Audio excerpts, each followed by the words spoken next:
The universe appears to be 13.8 billion years old. Earth is like 4.5 billion years old.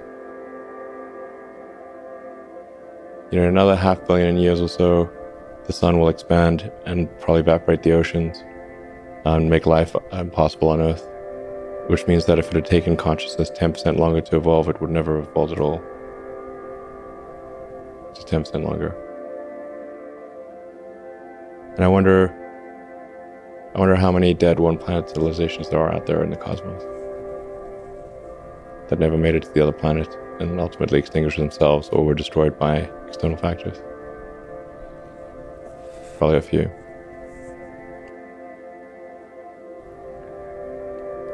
Look again at that dot. That's here. That's home. That's us. On it, everyone you love, everyone you know, everyone you've ever heard of, every human being who ever was, lived out their lives.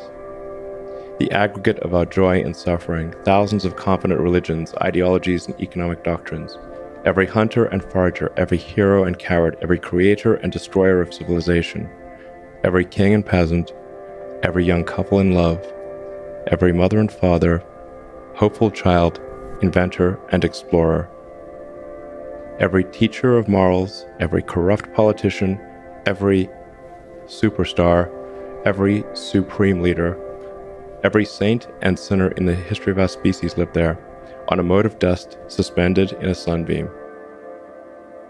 Our planet is a lonely speck in the great enveloping cosmic dark.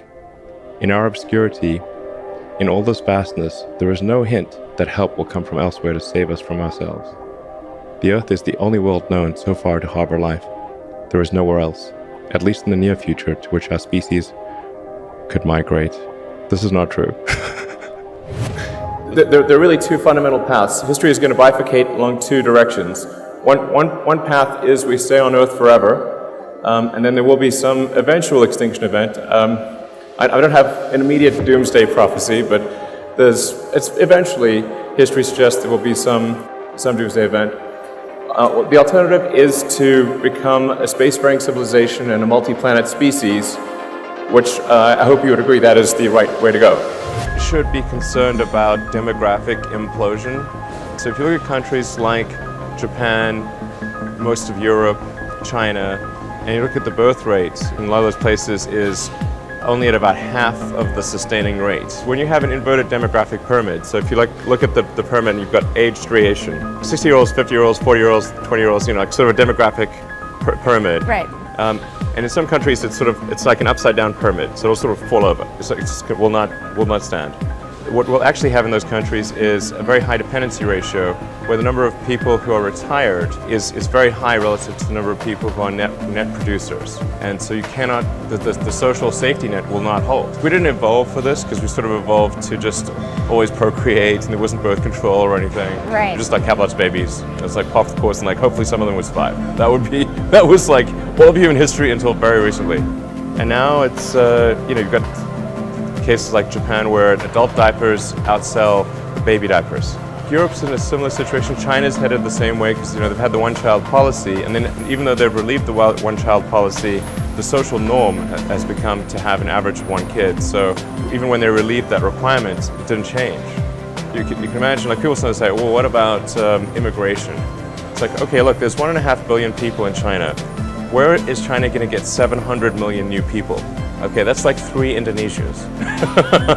It's like, it doesn't work. And the full gravity of this is not well understood, but will become a severe issue in the next few decades. So civilization here on Earth could end with a bang or a whimper. But it could also be like a whole series of things. Like what killed the dinosaurs? Well, It wasn't just one thing, Right. There was like a whole bunch of things happened in a row. They could have taken any one of those things. They had like 3 things happen, and no dinosaurs. If the species is going to survive, we kind of have to escape. It's mostly about the species. I mean, there have been some real doozies of massive meteors and super volcanoes, and the continents have moved all over the place, and Earth's been a snowball and super hot. If you read like the geological history of Earth, it's like very long and complicated. So And then there have been so many extinction events, not like just a few. Galactic timescale, even with sublight travel, you could absolutely colonize the whole galaxy, even some of the neighboring galaxies. Could you colonize the galaxy in a million years? Absolutely, the entire galaxy. Why do we need to build a city on Mars with 1 million people on it? Yeah, I think it's important to have a future that is inspiring and appealing. I mean, I just think that there have to be reasons that you get up in the morning and you want to live.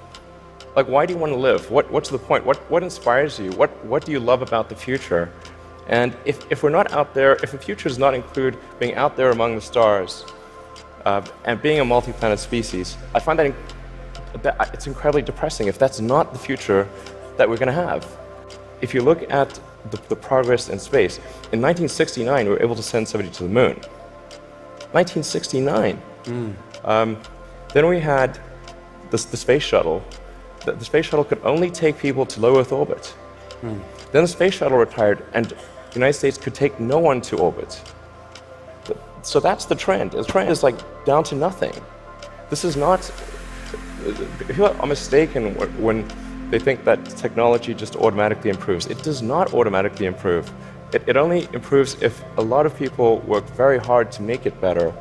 And actually, it will, I think, by itself degrade, actually.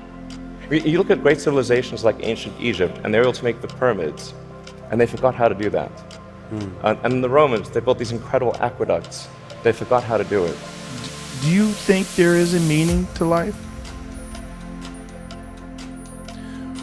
Well, I think arguably the meaning of life is to understand the nature of the universe and figure out what the meaning of life is.